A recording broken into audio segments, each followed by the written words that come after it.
আব্বার দৃষ্টিকোণ থেকে তিনি বলছিলেন যে গরিব মানুষ তারা তো আসলে কিছু টাকার বিনিময়ে সাক্ষী দিছে, তো তোমরা তাদের প্রতি কোনো ধরনের রাগ ক্ষোভ কষ্ট এগুলো রাখবো না। আমি কোনো কিছু রাগ ক্ষোভ রাখি নাই, তাদেরকে আমি ক্ষমা করে দিছি।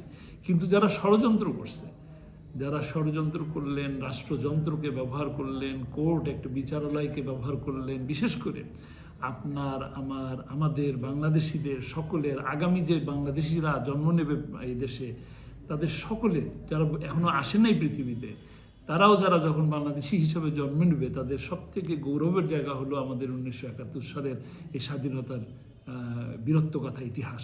এবং হাসিনা তার ক্ষমতাকে কুক্ষিগত করার জন্য এই বীরত্বগাথা গৌরবময় ইতিহাসকে বিকৃত করা হয়েছে। এখানে আমাদের আপত্তি ছিল, এখনও আপত্তি আছে। হলুদ সাংবাদিকতা, মিডিয়া ট্রায়াল এগুলো তো আছে, এগুলো তো হয়ই, আমরা সেগুলোর শিকারও হয়েছি। তারপরেও বলবো যে মিডিয়া আমাদের সাথে ছিল, তারাও তাদের মতন করে যথেষ্ট পরিমাণে সহযোগিতা আমাদেরকে করেছে।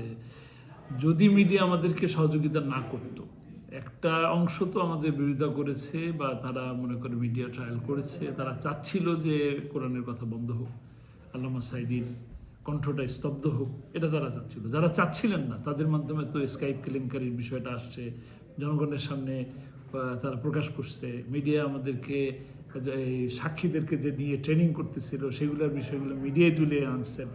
অনেক কিছুই আছে, পক্ষে বিপক্ষে দুইটাই আছে। তবে আমরা আশা করি যে মিডিয়া অবশ্যই সবসময় নিরপেক্ষতার সাথে সকলের সাথে থাকবে, এটাই আমরা আশা করি। আর আল্লামা সাঈদী আসলে ব্যক্তি আল্লামা সাঈদী না, তিনি বাংলাদেশের পিরোজপুরের মাটির মানুষ, এই কারণে পিরোজপুরের মানুষ তাও কিন্তু না। পিরোজপুর তাকে দ্বারা পরিচিত হয়েছে, তার দ্বারা পিরোজপুর ধন্য হয়েছে, বা তিনিও ধন্য হয়েছেন। কিন্তু আল্লামা সাঈদী গোটা বাংলাদেশের সম্পদ ছিল, মুসলমানের সম্পদ ছিল। তিনি কোরআনের কথা গোটা বাংলাদেশ সহ সারা বিশ্বের মানুষের কাছে কোরআনের বাণী পৌঁছে দেওয়ার জন্য অক্লান্তভাবে তিনি মানুষের দ্বারে দ্বারে পৌঁছেছেন, চেষ্টা করছেন।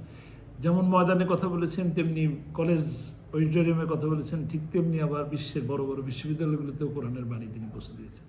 সেই সাথে তিনি সংসদেও কোরআনের কথা বলেছেন। তো এরকম একজন ব্যক্তিকে আসলে কিছু কিছু ব্যক্তি থাকে যারা জাতীয় সম্পদ হিসেবে পরবর্তীতে নিজেকে প্রতিষ্ঠিত করতে পারে। এই সমস্ত ব্যক্তিদের ক্ষেত্রে সকল মানুষেরই একটা ঐক্যমত্য আসা উচিত। এবং আওয়ামী লীগ বা ফ্যাসিস্ট খুনি হাসিনা, সে কোরআনের কথাকে স্তব্ধ করার জন্য সে যে পন্থা অবলম্বন করছে, এই পন্থাটা অত্যন্ত নিন্দনীয়, যার ফল তিনি ভোগ করছেন। আল্লামা সাঈদীর বিরুদ্ধে তিনি যে যত মিথ্যাচার করছেন, শতাব্দীর নিকৃষ্ট মিথ্যা মামলাগুলো তার নামে দেওয়া হয়েছে। তো সে তাকে মিথ্যা হাসপাতালে নিয়ে এসে চিকিৎসার কথা বলে তাকে অপচিকিৎসার মাধ্যমে তাকে দুনিয়া থেকে বিদায় করে দিয়েছেন। কিন্তু এগুলো করে মানুষের মন থেকে তাকে মুছে ফেলা যায়নি, তাকে বরঞ্চ মানুষ তাকে এখনও ভালোবাসে। এখনও আল্লামা সাঈদীর কথা যিনি বলেন বা শোনেন, তার অন্তরাত্মাটা কেঁপে ওঠে, বা তার চোখটা ভিজে ওঠে।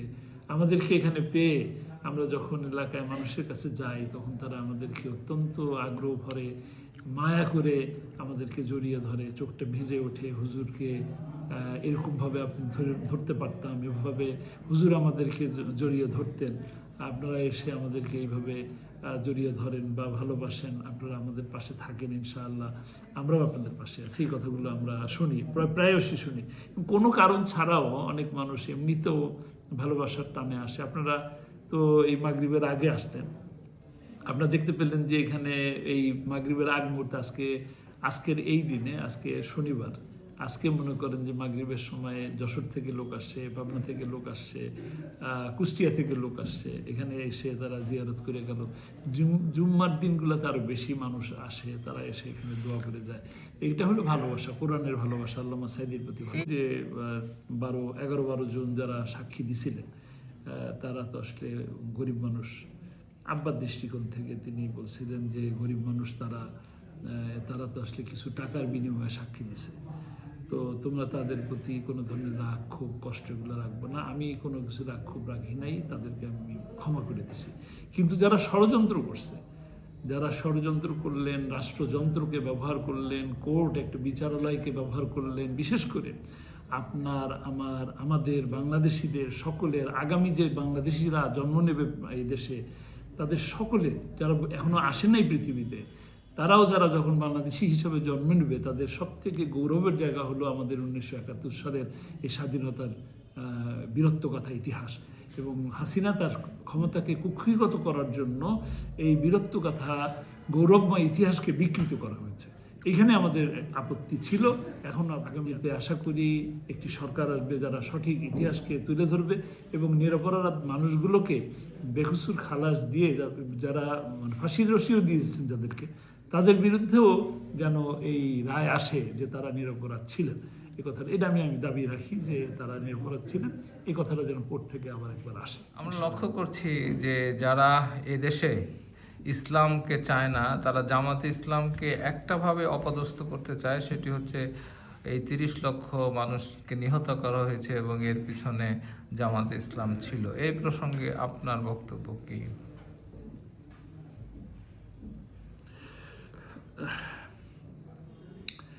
বাংলাদেশের স্বাধীনতার বিপক্ষে জামাত ইসলামী কখনো ছিল না। বাংলাদেশের জামাত ইসলামী বাংলাদেশের স্বাধীনতা সার্বভৌমত্বের পক্ষের শক্তি। বাংলাদেশকে দুর্নীতিমুক্ত ইনসাফ ভিত্তিক একটি সমাজ প্রতিষ্ঠার জন্য বাংলাদেশ জামাত ইসলামী আন্দোলন করে। তবে অখণ্ড ভারত, অখণ্ড পাকিস্তান, এই বিষয়টাতে জামাতের ছিল, মতামত ছিল যে অখণ্ড ভারত থাকুক, অখণ্ড পাকিস্তান থাকুক, এটা তাদের একটা মতামত।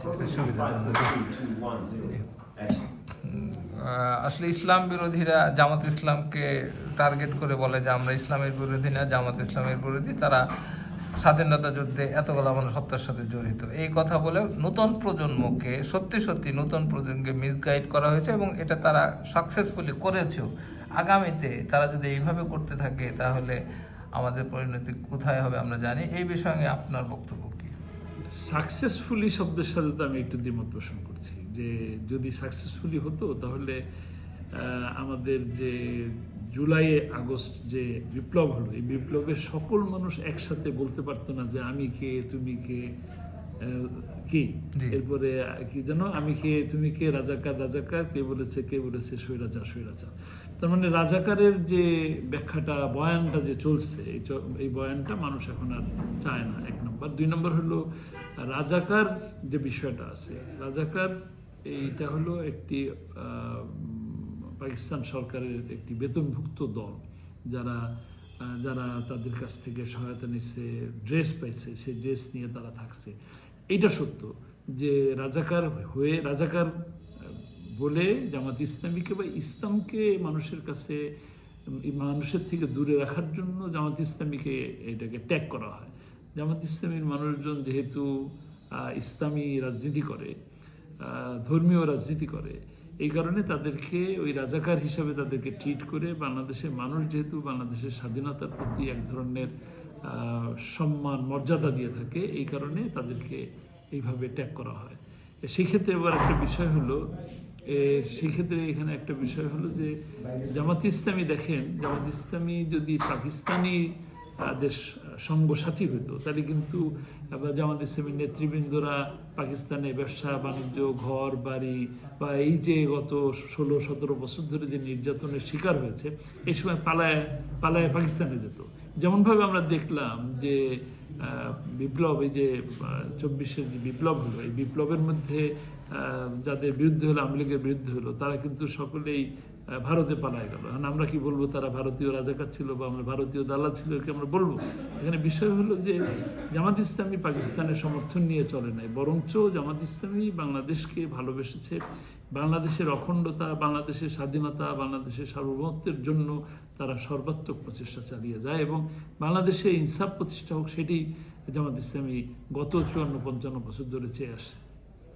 এখানে যেমন মনে করেন স্বাধীনতার প্রশ্নে বলা হয় যে 30 লক্ষ মা বোনেরা বা 30 লক্ষ শহীদ হয়েছে। আপনি 30 লক্ষ, এই ইতিহাসটা আসলে আমাদের বিকৃত হলো কিনা, এটাও একটা প্রশ্ন। যদি হিসাব করি, আজকে 64,000 গ্রাম নিয়ে বাংলাদেশ, তাহলে 30 লক্ষকে যদি ভাগ দেন তাহলে একটা গ্রামের মধ্যে 49 জন করে পড়ে। কিন্তু আপনি হিসাব করে দেখেন আপনার নিজের গ্রামে 49 জন শহীদ আছে কিনা। সঠিক ইতিহাসটা আসা উচিত। কতজন মুক্তিযোদ্ধা ছিলেন, কতজন শহীদ ছিলেন, কতজন প্রকৃত অর্থে মুক্তিযোদ্ধা ছিলেন, কতজন এটা জানা উচিত। যেমন ধরেন আমাদের এই পিরোজপুর এক আসনের একবার এমপি হলেন সম রেজাউল। তিনি 8 বছরের বয়সে মুক্তিযোদ্ধা এবং তাকে বলা হলো শিশু মুক্তিযোদ্ধা। এইসব মুক্তিযুদ্ধকে বিকৃত করা, মুক্তিযুদ্ধকে ব্যবসা হিসাবে নেওয়া, মুক্তিযুদ্ধকে রাজনীতিকরণ করা, এগুলো হওয়া উচিত নয় বাংলাদেশের। এটা সকল মানুষের, আপামর সকল জনগণের, গরিব হোক, ধনী হোক, শিক্ষিত হোক, অশিক্ষিত হোক, বা ধর্ম নিয়েও যদি বলেন মুসলমান হোক, হিন্দু হোক, খ্রিস্টান হোক, সকল মানুষের গৌরবের জায়গা হলো বাংলাদেশের স্বাধীনতা। এটা আমাদের অহংকার। এই অহংকারকে বিকৃত করাটা, গৌরবোজ্জ্বল ইতিহাসকে বিকৃত করাটা কোনোভাবেই কোনো দলের উচিত না। যখনই এটাকে আমি ব্যক্তিগতভাবে মনে করবো যে এটা আমার বাবার জিনিস, এটা আমার দলের জিনিস, তখনই এই জিনিসটা আর সেই মর্যাদার জায়গায়, সম্মানের জায়গায় থাকে না। স্বাধীনতার এত বছর পর আর কিছুদিন পরে স্বাধীনতা যারা প্রত্যক্ষদর্শী তারা অনেকেই স্বাভাবিক প্রাকৃতিকভাবে মারা যাবেন। এই সময়ে আপনারা যদি ক্ষমতায় আসেন, আল্লাহ যদি আপনাদের দেয়, তাহলে কি একটা সুন্দর পরিসংখ্যান নিয়ে একটা কাজ করা কি সম্ভব? অবশ্যই সম্ভব। কেন সম্ভব নয় বলেন?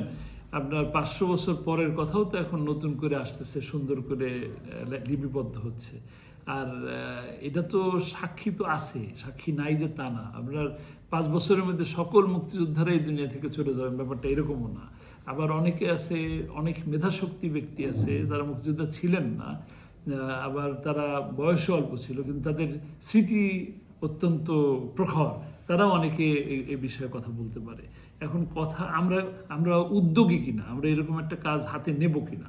আমরা আশা করব বাংলাদেশ সরকারের মুক্তিযোদ্ধা বিষয়ক মন্ত্রণালয়, এই মন্ত্রণালয় এই বিষয়ে একটা সুন্দর সিদ্ধান্ত নিয়ে আগামীতে কাজ করবে। এটা আগামী প্রজন্মের জন্য একটা বড় ধরনের কাজ হবে, যেন কারা রাজাকার ছিলেন সেটাও যেমন জানার অধিকার সকল মানুষের আছে, কারা সঠিক অর্থে মুক্তিযোদ্ধা ছিলেন তাদেরও জানার দরকার আছে, কারা কোন দল করে এটা জরুরি না, মুক্তিযোদ্ধা এটা জরুরি, এবং কারা শহীদ হয়ে গেছেন এটা জানা জরুরি।